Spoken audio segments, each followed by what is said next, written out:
You won't believe the payouts from SummerSlam 1991 and the one WWF Superstar who was severely underpaid for their work. During one of the Ultimate Warrior's lawsuits against the WWF in 2009, the payoff sheet from SummerSlam 1991 was made public, and to be honest, it's just a fascinating piece of behind-the-scenes information on how the WWF goes about their business.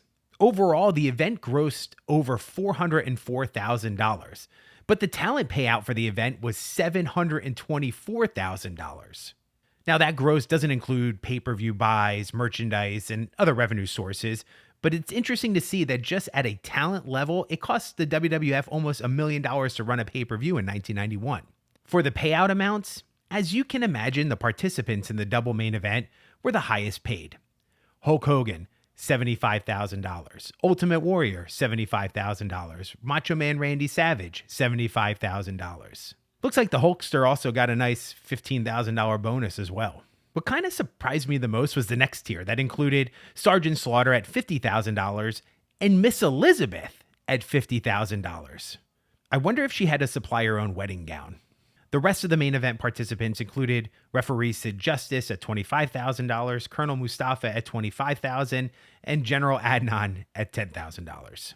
The Legion of Doom were each paid $25K each. Mr. Perfect, the $1 Million Man, Ted DiBiase got paid $20K each. I was also a little surprised that the Mountie was paid $20K. I'm guessing for the additional time he was involved with the segments in a New York City jail, probably increased that amount. And some of the weirder things from the payoff sheet, Shawn Michaels was paid $2,000 just to be on standby. Andre the Giant received $7,500 as the manager of the Bushwhackers. The Undertaker and Jake the Snake Roberts were each paid $5,000, and they weren't even on the pay-per-view. They were involved in the segment after the wedding when they attacked Macho Man Randy Savage. Even Brutus the Barber Beefcake, who still couldn't wrestle from his accident a year prior, received $1,000. But the one wrestler who was robbed, Bret the Hitman Hart, who received $17,500 in his first Intercontinental title win over Mr. Perfect. That was the same amount as each of the Nasty Boys received in their defense of the Tag Team Championship.